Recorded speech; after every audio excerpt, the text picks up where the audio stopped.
You're listening to Civic Media. You can tune into any of our live shows on any radio station across the state with the Civic Media app. Find us in your phone's app store and listen anytime, anywhere. This is your WGBW Daily News Roundup for the Talk of Green Bay, 97.9 FM and 1590 AM. For 97.9 WGBW News, I'm Lisa Hale. Severe weather spawned numerous tornadoes across Wisconsin yesterday. While northeast Wisconsin avoided much of the damage and the drama, other areas were not so lucky. A tornado made landfall in Loyal in Clark County yesterday around 5 p.m. An hour later, a tornado in Dodge County caused significant damage to structures, homes, and buildings, including a nursing home in Juneau and the Dodge County Airport. In Mayville, trees and power lines are downed, and buildings in the industrial park were damaged. We Energies is reporting over 12,000 customers are without power, primarily in the southern portion of the state. For WPS customers, the damage was less severe, with only scattered outages. The Wisconsin Department of Agriculture, Trade, and Consumer Protection is warning residents about storm chaser scams. Meteorologist Brittany Merlot explains. Following the severe weather across the state, officials say residents should be on the lookout for repair crews going door to door offering help. The scammers are typically from out of state and seek to take advantage of those who experienced storm damage. What they like to do is take payments for repairs and leave the area without doing any work. You should look to hire local contractors and detail repair work. I'm meteorologist Brittany Merlot. Cellcom customers are without voice and SMS service due to a widespread outage that started Wednesday night and is ongoing. Around 6:30 yesterday, the company issued a statement that users may have to wait longer for things to return to normal. Data, mobile and landline internet, RCS, and iMessage work for most customers, but number porting is unavailable, making it difficult to make phone calls or send text messages. Businesses and organizations such as the Village of Ashwaubenon and the Ashwaubenon School District that use Cellcom report that their phone lines are down due to the outage. The number of unemployed people in Wisconsin increased slightly in April, according to preliminary estimates from the U.S. Bureau of Labor Statistics. The Wisconsin Department of Workforce Development announced Wisconsin's seasonally adjusted unemployment rate increased slightly to 3.3% over the last month. That's still 0.9 percentage points below the national unemployment rate of 4.2%. Wisconsin's labor force decreased by 4,900 over the month. Over 3,066,000 people were employed in the state of Wisconsin in April. In an area full of bays, rivers, lakes, locks, and other waterways, the Green Bay Police Department dive team has to be prepared for high-risk water emergencies. That team recently completed an intensive 5-day swiftwater rescue training course, receiving specialized instruction in victim rescue, recovery, self-rescue, rope systems, and coordinated response in fast-moving water conditions. The GBPD dive team is now available for deployment across the region, county, and state, and supports mutual aid requests from neighboring jurisdictions. See photos and videos of the training in our story at WGBW.FM. Students in the Communities program at Oshkosh North High School have partnered with the City of Oshkosh Planning Department to host tomorrow's annual Bike-Osh event. Participants will bike around the city from 9 a.m. until noon. Caden Lederhouse is one of the high school juniors putting on the event. He loves biking and wants to be involved in a program that educates bikers and drivers alike. We just want to use that to help show the biking infrastructure that Oshkosh has and just also educate our drivers. We know biking is a huge part in a lot of people's lives. Oshkosh it's a smaller city compared to Madison, and biking is still very important here. And we just want to make biking safer in Oshkosh. We want to make more people bike. We just want it to be more community-based thing. WGBW sister station WISS is proud to be one of the 20 pit stops for the Bike-Osh event Saturday. Milwaukee County Circuit Court Judge Hannah Dugan pleaded not guilty Thursday to charges of helping a man evade U.S. immigration authorities in her courthouse. She's charged with concealing an individual to prevent arrest and obstruction. A July trial date has been set. In the meantime, Dugan's attorneys have submitted a motion to dismiss the case, claiming she was acting in her official capacity as a judge and is immune to prosecution. They also say the federal government violated Wisconsin's sovereignty by disrupting a state courtroom and prosecuting a state judge.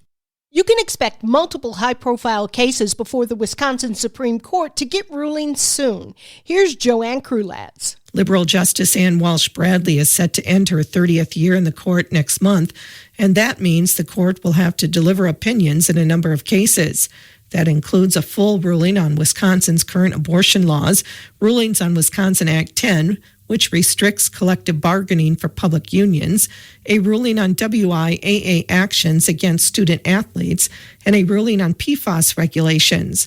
There's also a challenge from Governor Tony Evers against the legislative committee that handles how state agencies are allowed to create rules, which has consistently blocked actions by Evers' office.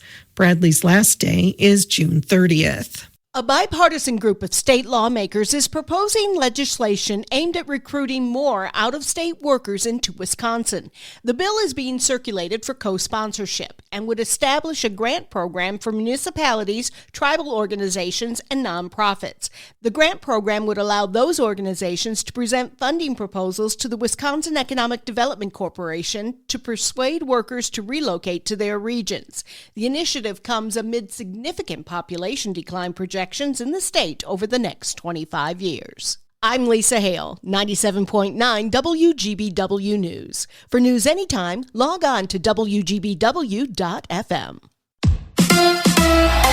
The Brewers are back home. Hi, I'm Mike Clemens with Sports Baseball. The Brewers back from their road trip host the Minnesota Twins tonight in Milwaukee. Chad Patrick on the mound for the Crew against the Twins' Joe Ryan. The Brewers coming off that much-needed 9-5 win Wednesday in Cleveland. Better defense, better pitching, and driving in runners in scoring position. Christian Yelich. That's what we got to do if we want to be a good team. I think it's shown up at times this year. It just hasn't shown up consistently or as consistently as we would like. But, you just got to keep striving to get there and have it all click. NFL Packers off-season practices continue in Green Bay without defensive back Jair Alexander. His position coach Derek Ansley asked, does he still keep in contact with Jair? Every day. Every day we have contact every morning. I send him a positive quote. Sometimes it's a scripture. Sometimes it's just something that somebody sends me and I forward it to him. But yeah, we have contact every morning. That's Packers secondary coach Derek Ansley. With sports, I'm Mike Clemens. On your entertainment beat, I'm Pete Schwaba. First it was HBO, then it was HBO Max. Then it was just Max, and now it's going back to HBO Max. Parent company Warner Brothers Discovery has decided that HBO is a respected brand that they should put back to help drive subscribers. Yes, by all means, lose the most respected part of the streaming title, the part that brought you Game of Thrones, True Detective, and White Lotus, and Last Week Tonight. Not sure they really lose anything if they drop Max. Snoop Dogg, or Snoop-a-Loop to Will Ferrell, is putting out new material inspired by the backlash of his performance at the inauguration of the president. The rapper said he lost 500,000 Instagram followers and took a lot of heat for his decision, but said he appeared not to endorse the president, but from a deal he made with a business partner in order to bring resources to the hood. The music mogul said he does not represent the Republican Party. He does not represent the Democratic Party. He represents the Gangster Party. I guess it was a perfect fit then. Sorry, couldn't resist. The new season of Emily in Paris is getting a star power injection. Minnie Driver has agreed to join the show for the upcoming season, its fifth. Driver's credits include Grosse Pointe Blank and Good Will Hunting, for which she was Oscar nominated. Driver joins Lily Collins, who plays the title character. Production is currently underway in Rome for the popular Netflix show. There is no release info yet on the dropping of season 5. Actress Scarlett Johansson is planning retaliation, and it has nothing to do with her Marvel character. Johansson was the victim of a joke on Saturday Night Live Weekend Update last year, thanks to her husband Colin Jost's co-anchor Michael Chi. Chi made a joke about Johansson's private parts, which shocked her as cameras caught her reaction backstage. Johansson told Vanity Fair that she was expecting a joke involving that region of the body, but was still blown away and said the joke was old school gross. Sleep with one eye open, Michael Chi. There is nothing like some good movie buzz. Even though Mission Impossible: The Final Reckoning won't be released here in the States until May 23rd, it's created quite a buzz after premiering at the Cannes Film Festival. The premiere was accompanied by a 40-piece orchestra that welcomed the audience and sounds like it was an amazing evening. Variety reports Tom Cruise received a 5-minute standing ovation from the crowd after once again pulling off his own death-defying stunts in the film, despite being the tender age of 62. He addressed the crowd, thanked the crew, and said goodbye to the franchise in front of the enthusiastic crowd. Tom Cruise, ladies and gentlemen, from teen heartthrob to a bit of an outcast to now quite possibly the greatest movie star ever, and a pretty darn good actor as well. Can't wait to see this film. For more showbiz fun, tune in to Nightlight with me, Pete Schwaba, weeknights from 6 to 8 p.m. on the Civic Media Radio Network. It is going to be mostly sunny and breezy today with a chance of scattered showers and thunderstorms this afternoon. Our high today right around 80. The wind out of the south to southwest gusting to near 40. Tonight, scattered showers 53. Tomorrow, cooler with showers and a high near 64. I'm meteorologist Sean Cable. Currently, it is 66. That's your WGBW Daily News Roundup from Civic Media. Subscribe to this podcast on Spotify, Apple, or wherever you find your podcasts. Find more news at WGBW.FM.